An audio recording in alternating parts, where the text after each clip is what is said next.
FI y France 24 presentan Carrusel de las Artes. María Carolina Piña.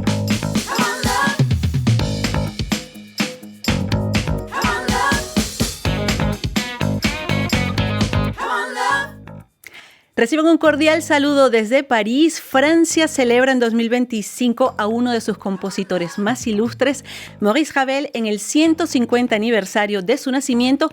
Así que dedicamos nuestro programa hoy al creador del legendario bolero, la Valse, Daphnis y Chloé o la Rapsodia Española, entre otras obras maestras del repertorio académico.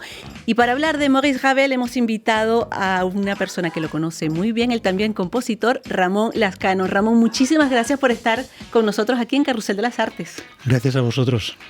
Y bueno, hablar de Maurice Ravel y de su música es nuestro tema de hoy en Carrusel de las Artes. Programa dedicado hoy al compositor del famoso bolero Ramón Lazcano. Ravel es uno de los compositores más extraordinarios del siglo XX, pero si yo le pidiera para comenzar este programa que nos hablara de su lenguaje musical, de lo que lo hace tan especial, ¿qué nos diría? Bueno, yo destacaría dos cosas en Ravel que han extremadamente unidas y que creo que son las que le dan esa fisonomía tan particular. La perfección de la artesanía, la perfección del conocimiento de la escritura musical, del conocimiento de los instrumentos, del tiempo y de la forma de las músicas que inventa y que escribe, y al mismo tiempo una sensibilidad secreta, una sensibilidad íntima muy ligada a la infancia, a lo mágico, al secreto, a los trucos que no se ven pero que crean un mundo absolutamente insospechable, ¿no? Y la unión de estos dos aspectos creo que hacen de Ravel un músico aparte y realmente atractivo. Fueron 40 años de producción musical a principios del siglo XX y justamente porque habían aparecido los impresionistas, los pintores impresionistas, se le consideró a Ravel como un músico impresionista por esa utilización de los colores de los instrumentos. ¿Usted está de acuerdo con esa afirmación? Bueno, es una cuestión un poco complicada porque el término impresionista en pintura se refiere a aspectos técnicos, no solo temáticos, aspectos técnicos muy específicos que encontramos en algunas músicas, pero no necesariamente en la música de Ravel. El impresionismo en Ravel ha venido dado más por esa bifocalidad, por no decir ese antagonismo también entre Debussy, un impresionista real en términos de la manera en la que él aborda la cuestión de la escritura musical, y Ravel, que es 12, 13 años más joven que él, 12 años más joven que Debussy, y los pequeños roces que tuvieron en torno a las músicas que hicieron el uno y el otro en paralelo durante esos años. Usted hablaba de ese aspecto mágico, ¿no? Y es verdad que cuando uno escucha cualquier obra de Ravel, Mi madre la oca, Pavana para una infanta difunta, siente ese ambiente fantástico. ¿Cómo lo logra y cuál es el secreto de esa música justamente? Bueno, diría dos cosas. Primero, que es secreto porque Ravel quiere que sea secreto. Él era muy, muy privado con su manera de trabajar y los útiles que utiliza, los esbozos, etcétera. Deja muy poco rastro de cómo realiza sus obras. Pero al mismo tiempo existe en esa magia un juego de lo conocido y lo desconocido, de la experiencia insospechada de lo que vamos a escuchar y la relación que establecemos con una forma de memoria, de nostalgia de esos objetos a los que Ravel nos expone, de esas músicas que Ravel nos propone, ¿no? El ejemplo, me imagino, pienso, más extraordinario es el final de Ma Mère Loire, el jardín encantado, en castellano, Le Jardin Féerique, donde con prácticamente nada, en términos musicales, es capaz de realzar y de crear un mundo absolutamente mágico, con elementos que uno parece conocer y que sin embargo se convierten en una experiencia siempre renovada. Y usted hablaba de el talento para utilizar los instrumentos de la orquesta. Era un gran orquestador, Maurice Ravel. También era su manera en la música de sacar todo el jugo a cada instrumento. Hombre, él es un genio desde ese punto de vista. Conoce la orquesta y sobre todo tiene una intuición perfecta de lo que van a ser los pesos, las relaciones, las amalgamas, de cómo todo ello se aúna para conseguir crear una forma. Y en él están, evidentemente, ese aspecto que se ha subrayado mucho, la elección de los colores, qué colores utilizo para hacer la música, pero de forma más impactante todavía, a mi modo de ver, un control de las dinámicas que hace que con una orquesta muy pequeña de repente uno pueda tener prácticamente nada y pueda escuchar también una orquesta colosal con muy poquitos medios. Una explosión. Exacto. Y tiene un control de esos medios, de esas curvas dinámicas que es absolutamente excepcional. Y justamente ahora que lo comenta, eso de las dinámicas, de los pianos, de los fortes, hay una obra que es mundialmente conocida, por supuesto, es el bolero. No podemos hablar de Ravel sin hablar del bolero, que además es un trabajo donde se explora el piano y termina en una explosión. Y justamente en el 150 aniversario de Maurice Ravel, el Museo de la Música Philharmonie de París presenta en estos momentos una exposición dedicada exclusivamente al bolero. Nosotros fuimos a visitarla y hablamos con el curador de esta exposición, Pierre Corsilius. Es la obra musical más interpretada en el mundo. Ravel la compuso a pedido de su amiga, la bailarina Ida Rubinstein, quien quería un ballet inspirado en España.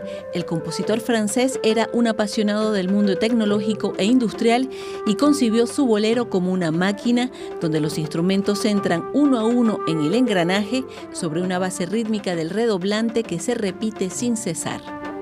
169 répétitions. Et c'est vraiment un effort pour le percussionniste qui doit effectivement tenir le rythme. El percusionista debe repetir 169 veces el mismo motivo rítmico, lo que implica un esfuerzo enorme. Debe tocar siempre a la misma velocidad, comenzando pianísimo. Es casi un desafío atlético y al mismo tiempo es la clave de toda la pieza. Ravel concibió esta obra con 3 elementos: el ostinato de redoblante, el ritmo que recuerda los ruidos de una fábrica. Aquí lo ilustramos con la película Metrópolis de Fritz Lang. Y el tercer elemento es la melodía, a priori sencilla, pero que es en realidad una construcción muy sutil y asimétrica. Un peu asymétrique alors qu'on la croit tout à fait symétrique. El bolero es entonces un rompecabezas musical y una sublimación de la época industrial en la que vivió Maurice Ravel. El padre de Ravel era ingeniero, así que creció en el seno de una familia que se interesaba por la invención y la tecnología. De hecho, aquí mostramos los dibujos técnicos del padre de Ravel, que son realmente increíbles. Gracias a él, Ravel fue durante toda su vida un apasionado de las nuevas tecnologías, del universo industrial y de las grandes fábricas. Le fascinaba la sinfonía de las poleas y de los martillos. Todo eso está contenido en el bolero, como mostramos aquí.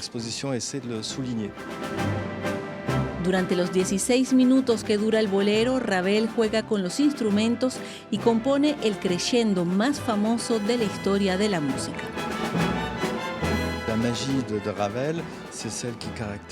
La magia de Ravel y lo que caracteriza toda su música es su talento de orquestador, es decir, el arte de utilizar los instrumentos musicales, de mezclar timbres y sonoridades. En el bolero, cada instrumento toca el tema y poco a poco el volumen va subiendo. Es un crescendo progresivo que termina en una explosión musical.